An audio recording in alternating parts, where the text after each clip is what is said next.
Hi everyone, I'm Sean Billings of Billings Surveying and Mapping here in Stumpwater, Texas, finishing up another hot August summer day.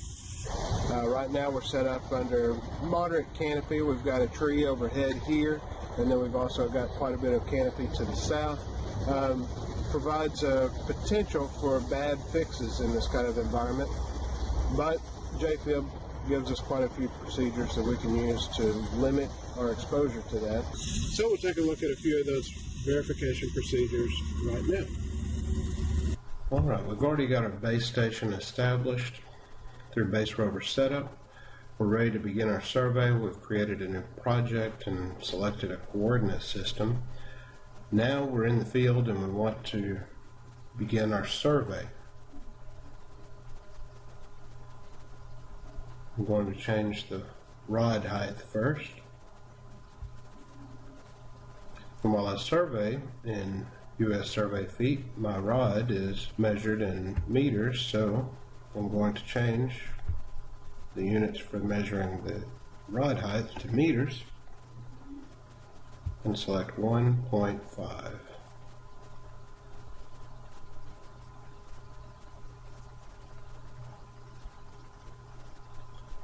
Now on the map screen, because I have the current position enabled and the base station position enabled, we can see the current position and the base position. Base position is the red triangle and the green circle represents a fixed solution at our rover. As I showed you just a moment ago, the rover is in the trees. The base is in a very open position. It's very important that anytime you're doing an RTK survey, you want the base in open conditions.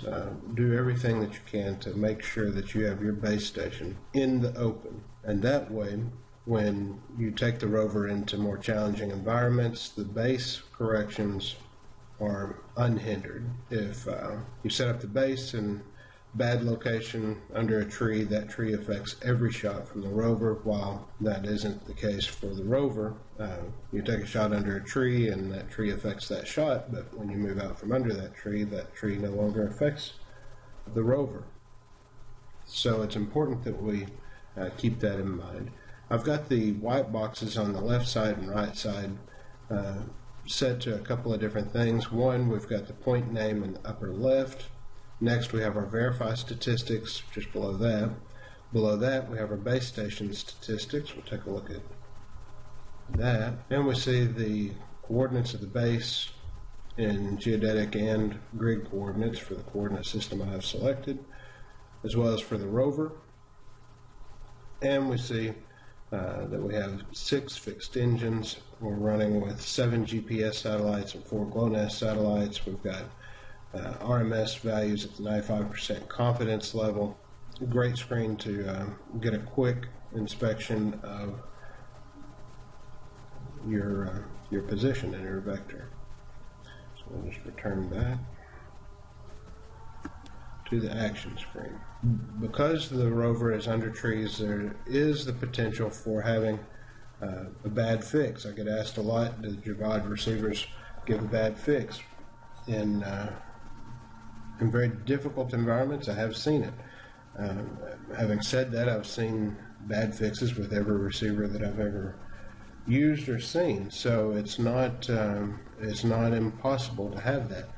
What sets the Debug Triumph LS apart, JField software in particular, is that there's a process that we can enable that allows us to sniff out those bad fixes and disregard them before we ever accept them.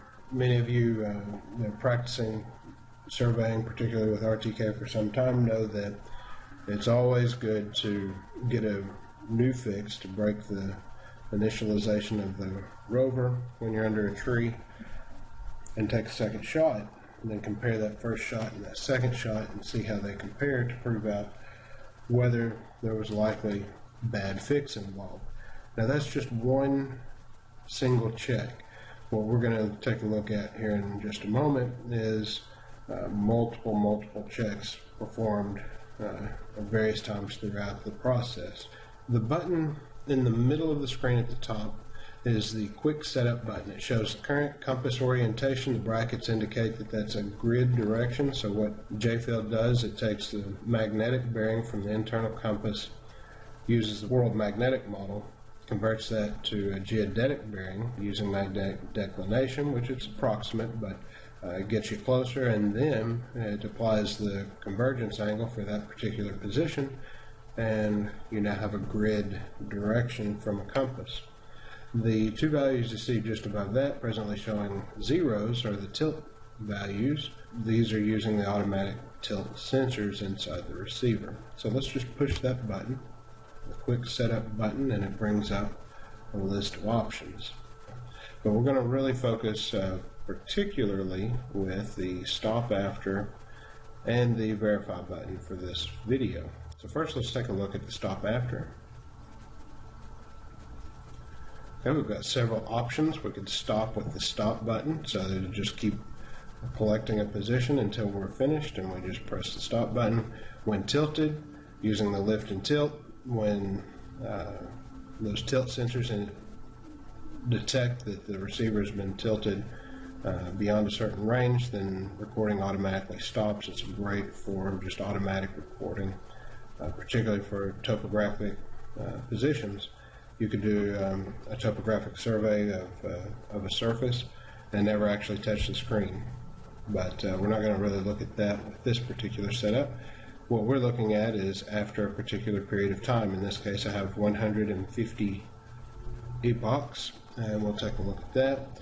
Auto accept. So if the receiver completes the time that has been specified and the values all fall within a particular tolerance, then the receiver will automatically accept without any input from the user. Auto restart is another handy feature, particularly for testing, as once the auto accepts the shot, then auto restart will automatically begin collecting the next shot. And so you could leave a receiver unattended for a very long time with the auto accept automatically accepting a shot, auto restart automatically beginning a new shot. Great features. Verify with reset. Let's take a look at that. Alright, so at the top we have two buttons, verify with reset, verify without reset. Verify with reset, it could also be called phase 1. It will just continue to reset the engines until a certain number of unique independent engine fixes has been accumulated. It's the confidence level, which is set to 10. Without V6 resets, the receiver would not automatically reset during phase 1. It would just immediately go into what's called phase 2. It's good to have a period of time where you're not constantly resetting the engines in order to improve the precision of the result. And so that would be phase 2, where the engines are left to simply run without resets and data is accumulated. And so the consistency level increments as you have more fixed engines. We can take a look at the help menu on the LS. And on the second page there, we see there on the bottom right that the consistency level is based on the number of engines used in each epoch. With one engine, the consistency level will only increase, or will not increase at all. It's a value of 0. With two engines fixed, it will only go up 0.1 per epoch.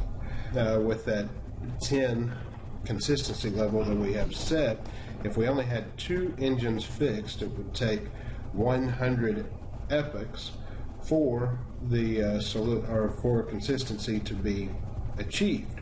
Now, in a more open spot, we've probably got more engines fixed. So let's say we've got 5 engines fixed. That increments up by a factor of 1. And so to get to a consistency level of 10 with 5 engines, it would only require 10 seconds to achieve that.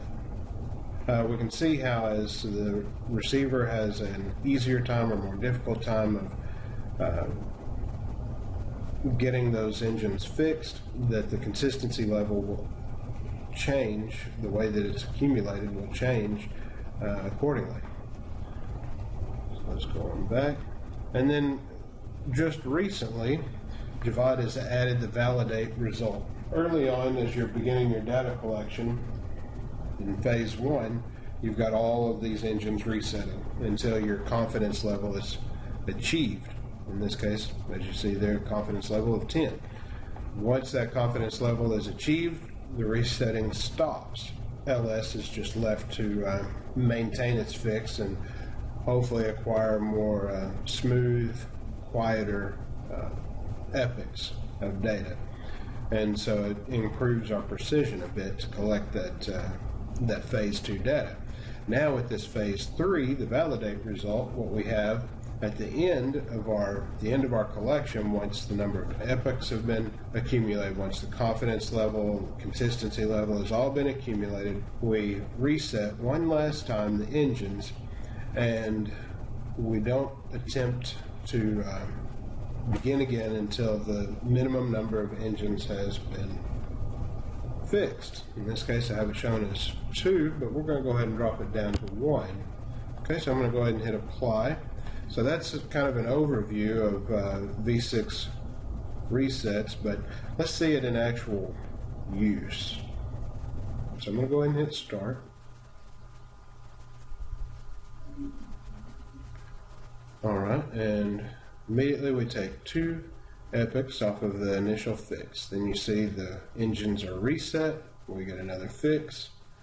Engines are reset, we get another fix, and we're watching for these data points from independent fixes to all fall within a certain agreement with one another from our confidence card, and I'll show you the confidence card in just a moment. But we're looking for all of these to fit within a particular bucket. Now we've exceeded our confidence counter of 10. You see it there now shown at 13.5, and now we've moved into the second phase, the smoothing phase, where we're relying more on the consistency counters.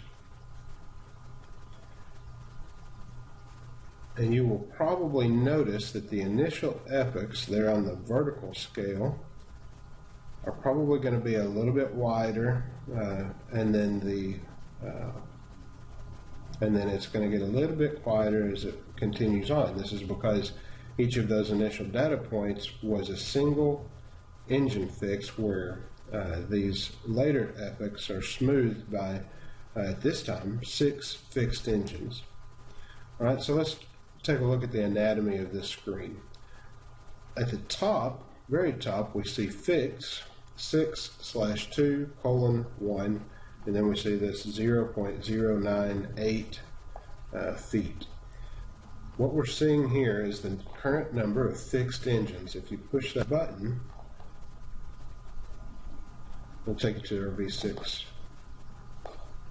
screen, and we see that each of these 6 engines are represented by a block.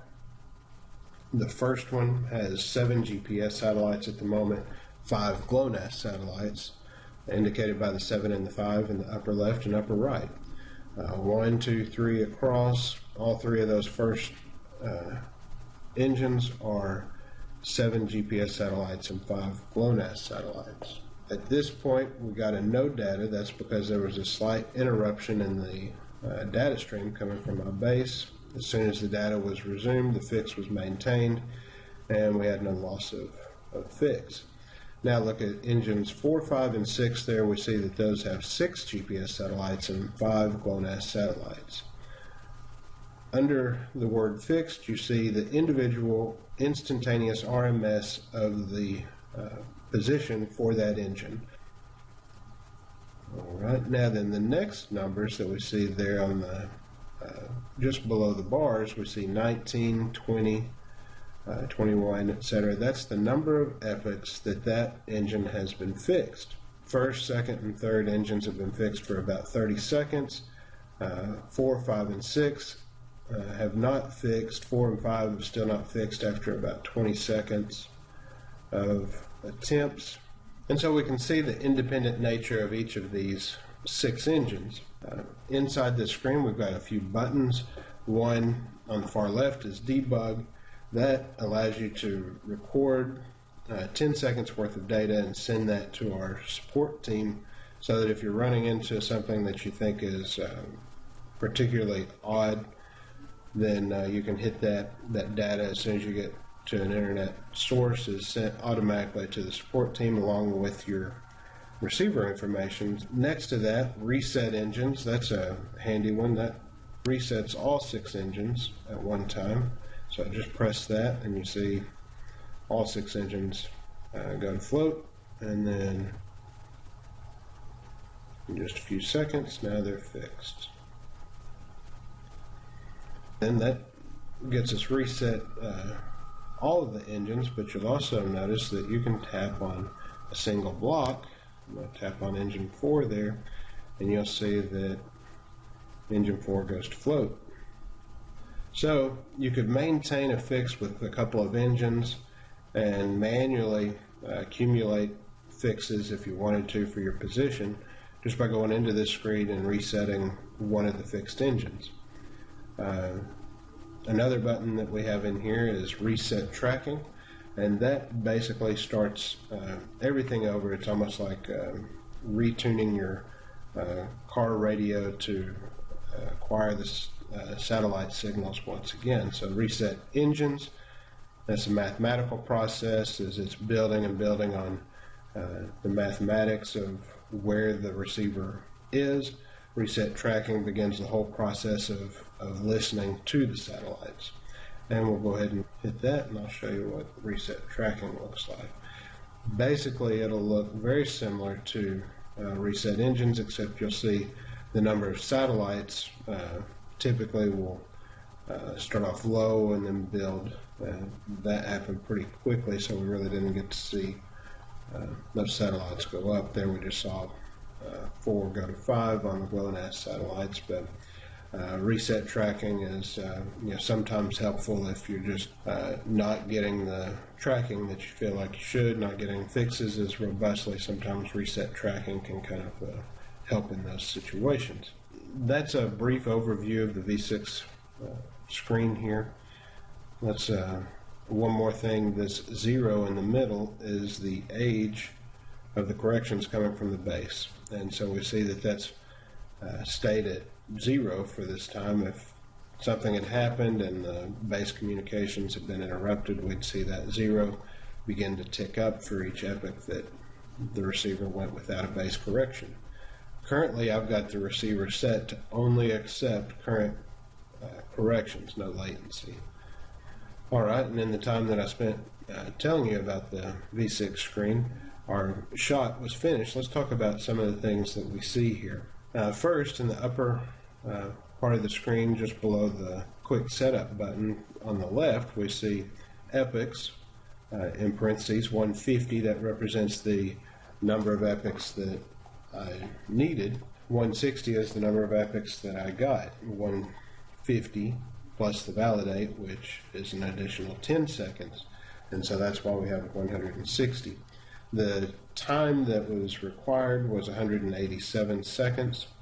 Next to that, we see HRMS of the average position is 2. 2 what? Look in the upper part of that button there, and you see 0.01. So that is 2/100ths of a foot in HRMS, 1 sigma. VRMS is 3/100ths.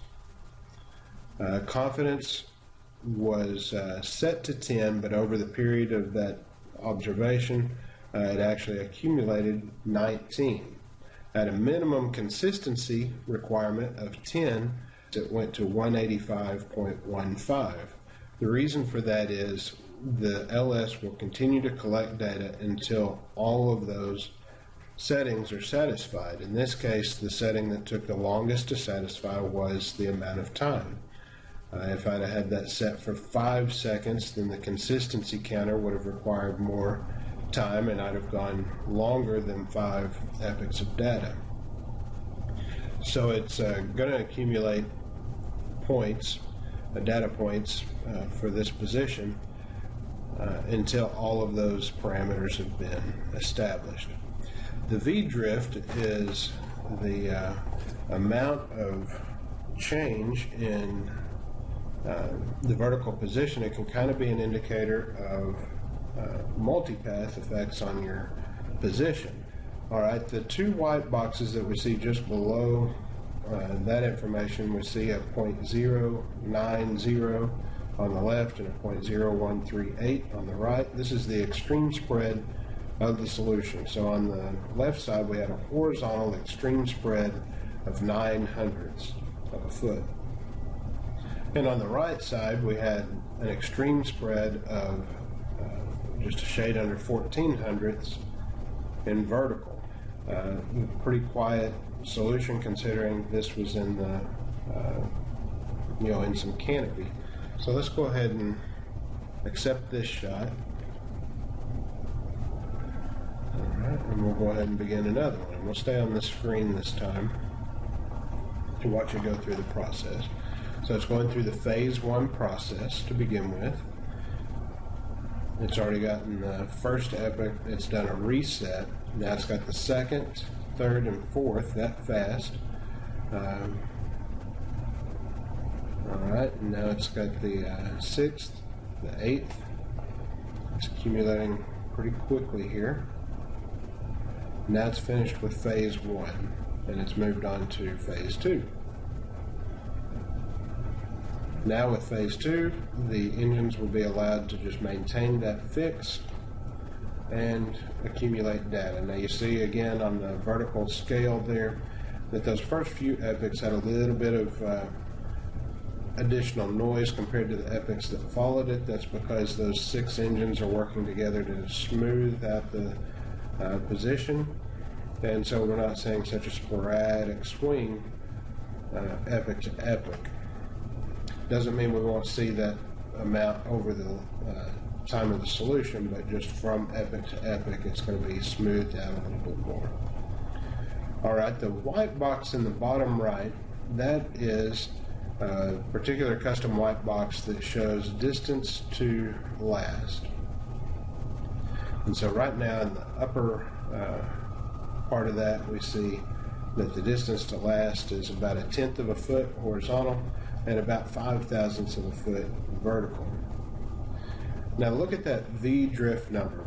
Now we're starting to see what looks to be a line instead of this nice smooth up and down kind of a sine wave. We're seeing a line that's just shooting straight up, and we're seeing a relatively low RMS along with that.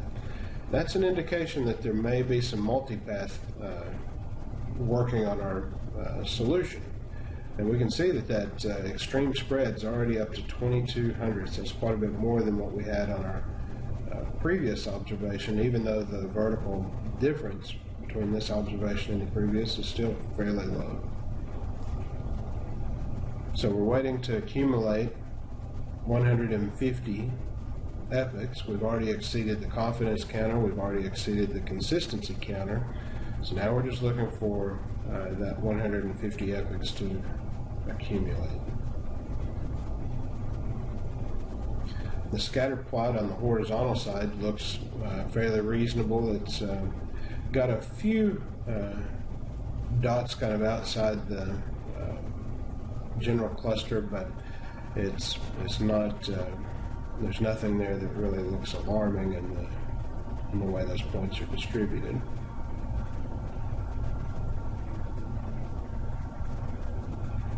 And typically speaking, you're going to see, particularly in the open, you're going to see a lot more consistency between 2 shots simultaneously observed. Again, you've seen the conditions. This is, in some trees and such. So I intentionally gave us a little bit of a challenging location so that we would see some discrepancy, and we've got some there of about 1/10 of a foot between that first shot and the second. So let's go ahead and accept that. And we'll do one more, and then we'll change up a few things. All right, so now we're comparing epoch by epoch to the last shot, point 2. And so you see there briefly, it looked like there was a hiccup in there where we had about 7 feet. So let's see if we can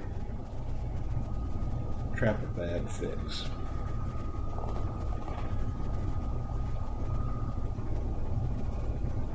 Okay, so we've got two epochs. Horizontally, they're only 5 thousandths apart and 400ths apart in vertical. We're waiting for the receiver to get that new fix.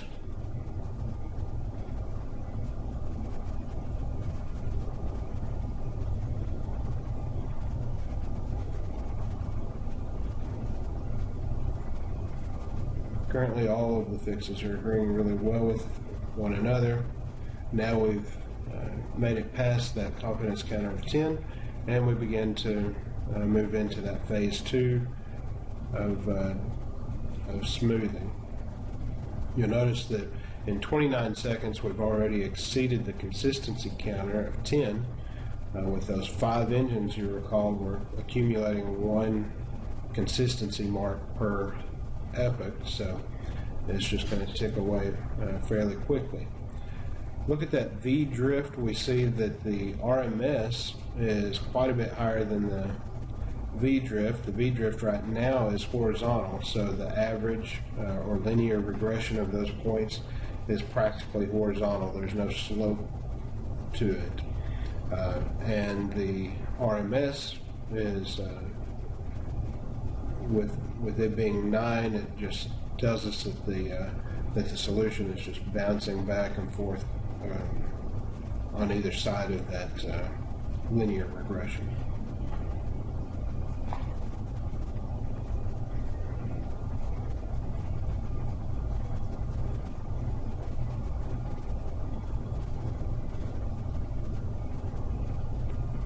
So the 5/2:1 in the fix button indicates that there are currently 5 engines. At a minimum, I'm requiring 2 fixed engines in phase 2 for it to even include that epoch in the solution, and 1 engine is being required for validate, which is what the :1 stands for.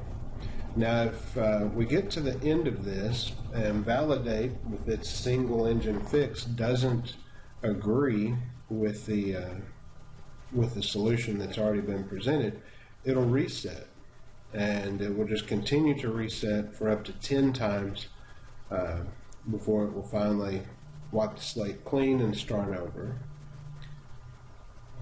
All right, so now we're at the validate stage. And once we get a fixed engine, it'll compare that fixed engine to the general average of the points already collected and see if this new fix agrees with that average. And it has. Those final 10 epochs agreed, so we had a fix at the end that lasted for 10 seconds that was completely unique to those initial 10 different fixes that we had at the beginning. That's a pretty good comparison. So it gives us a little bit of time separation to get the satellites changing just a little bit, maybe the environment changing just a little bit if we've got a little breeze blowing through the trees. With your typical data collector, rather than having that one single fix and that manual comparison that you're having to do for each shot, this is resetting those engines, comparing it for you, and applying those comparisons to the final average. So let's change up something here. Rather than 150 epochs, we're going to change it to 10.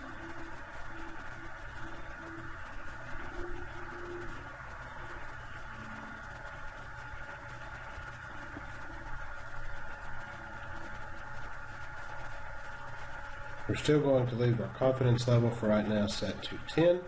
Our consistency level we're going to change to something a bit higher. We're going to make it 20. Everything else for right now we'll leave the same. Let me, before we leave here, talk about the confidence guard. The confidence guard is the tolerance set by the user of how we consider things in agreement. If we have two fixes that horizontally disagree by in excess of 0.131, which is 4 centimeters, but 0.131 U.S. survey feet, then those two fixes are considered out of agreement, and they'll be placed in two separate buckets, what we call buckets. And whichever bucket ultimately fills up the fastest will be considered the valid fix, and whichever bucket not the fastest to fill up is discarded once we begin phase 2. The confidence guard, like I said, 0.131 horizontal, 0.23 vertical, so if we have two fixes that disagree with each other in excess of that confidence guard amount, then a new group is formed. And once phase 1 is complete, that initial period of resets, the bucket with the most fixes in it is accepted and the others are discarded. And the user is able to control how many groups or buckets they're willing to allow to be continued. If I'm in a really miserable spot, a lot of times I'll use as many as 5 buckets to give this LS plenty of opportunity to accumulate several buckets or keep several buckets going at one time to see which one fills up the fastest.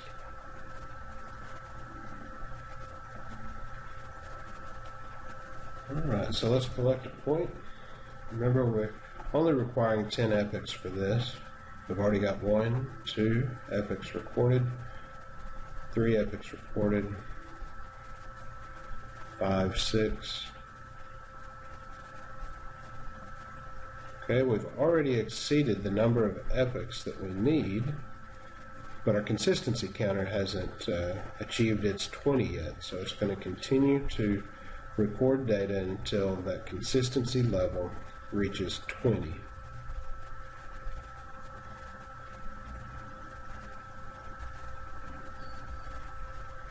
Alright, we've reached 20. Now we're going through the validate phase, and the engines will reset, giving us that one last opportunity to get that fix.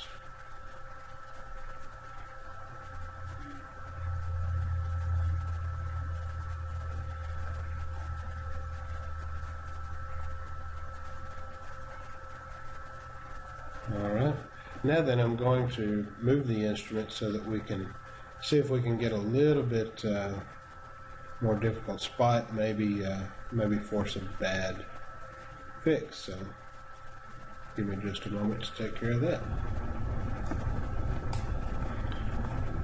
Alright, I've moved the LS about 114 feet from where it was to a more difficult location, and I've also changed the settings in the LS to make it a bit more susceptible to getting a bad fix. And so I haven't changed any other settings. We're still looking at 10 epochs with a consistency of 20 and a confidence of 10. So let's give it a try.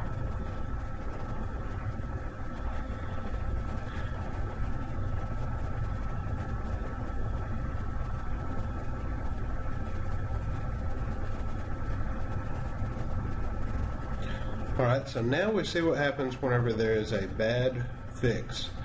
We've got two different potential possibilities for where the proper fix could be.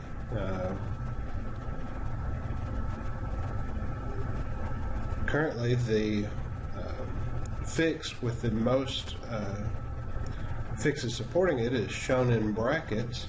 We see that we've got 5 epochs where the solution was agreed within that confidence counter that we were talking about a minute ago. You see that the first 2 epochs that we have been discounted and don't appear to be, at least at this moment, don't appear to be correct. Okay, now we've got another 2 that have appeared.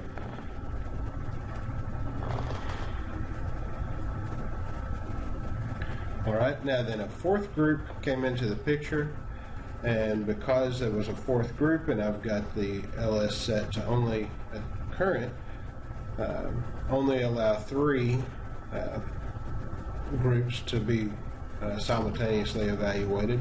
It wiped everything out and started from scratch. So now we have two differing fixes,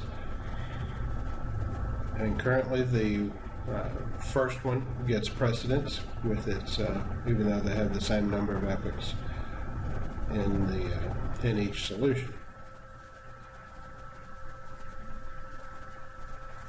And so this process continues to repeat over time until your specified number of epochs or fixes are achieved. And you can see in a very short amount of time it was possible to have at least 2 or 3 bad fixes. So, alright, so now we have several seconds, 48 seconds between the first fix in that second bucket and the second fix in that bucket. So we've got some time separation. That's definitely a good thing, but let's continue to watch and see what happens. The particular place I now have the LSN is right next to some crepe myrtles, which are also under an oak tree, with the oak tree to the south, the crepe myrtles to the southeast. Very thick, mature crepe myrtles. My 2-story house directly north. It's a bad spot. Not really suitable for GPS, but I was having such a difficult time getting a bad fix in our mediocre spot back there that I really wanted to challenge the receiver. And I had to really scooch in close to those crepe myrtles in order to do it, and also turn the fixing confidence down to low instead of medium where it normally is, so it's a little more susceptible to those bad fixes. So now we see we have a confidence of 4 with our now 5 with our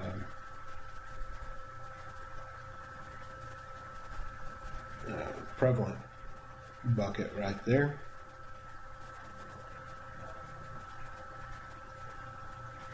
And most likely, if another bucket starts a unique bad fix that doesn't agree with the first 3, it'll start the process all over again, and I'll probably need to up my buckets, maybe to something like 5, so that it'll allow multiple buckets to be evaluated at the same time, or multiple groups to be evaluated at the same time, until we see give one of them a chance to accumulate those 10 unique fixes that I've required.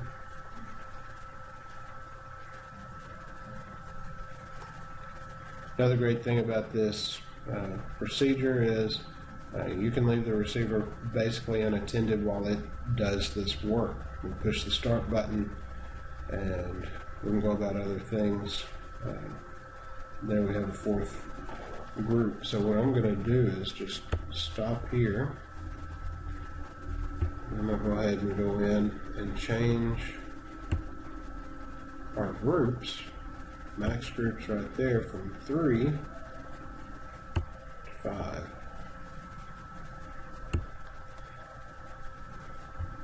We'll see if we get to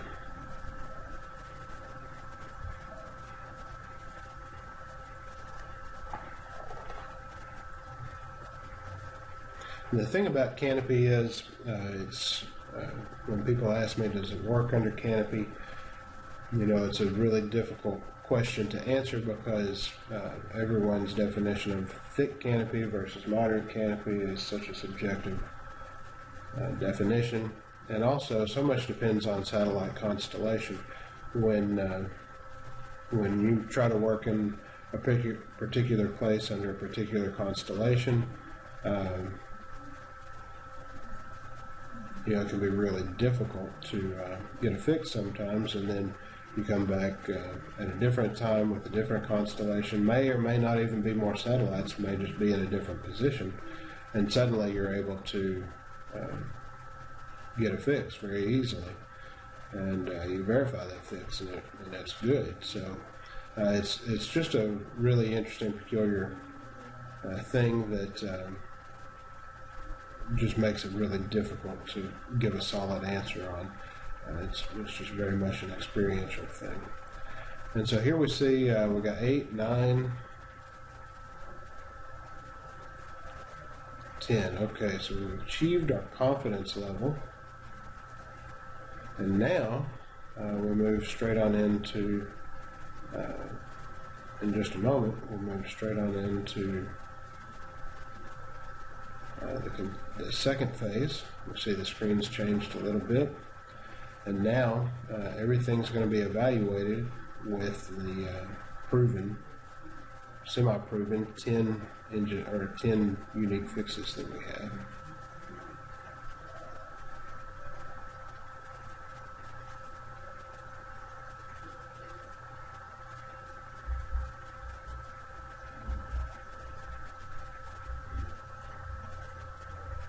Okay, we've achieved our consistency level of 20, and so the engines have reset. And now we've our validate's going through, and the validate on the first try was able to agree with the 10 unique fixes that we got from the phase 1. So there we are. We've got a defensible position based on upwards of 17 unique fixes. All right, let's try it again.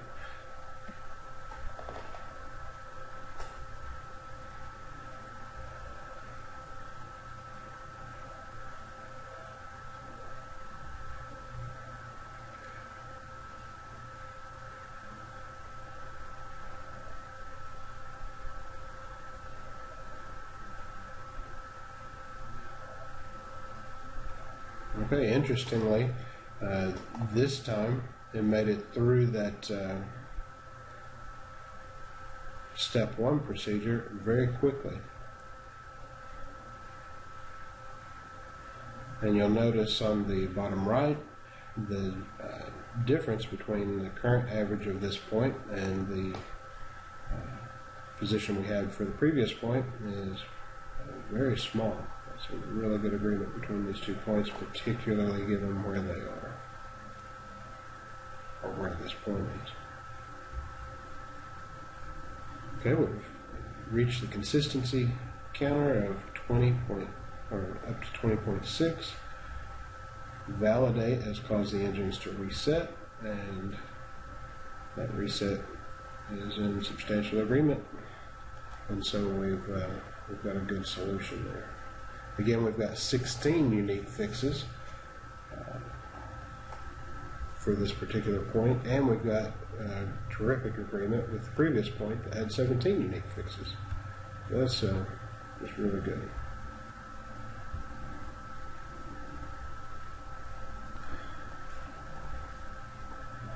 And so that's been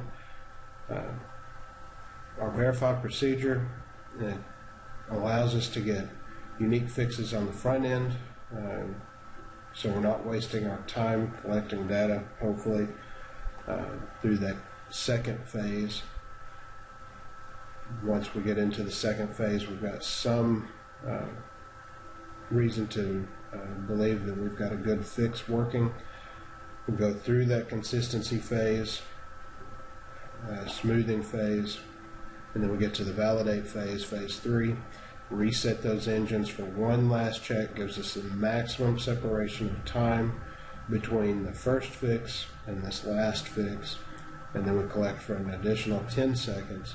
And if at any point those fixes don't agree, then they're kicked out. And if more than 30% of the fixes or epochs get kicked out, then it starts the whole process over again. Hopefully, even though the receiver does have the potential to give a bad fix, as we've seen here when we really push it, even though we do have that potential to have a bad fix, we have every indication that we might have a bad fix, and we have the filtering tools to automatically remove those bad fixes and help us to achieve nothing but good fixes. That's what I've got for you. This is Sean Billings, Billings Surveying and Mapping, and we'll talk to you next time.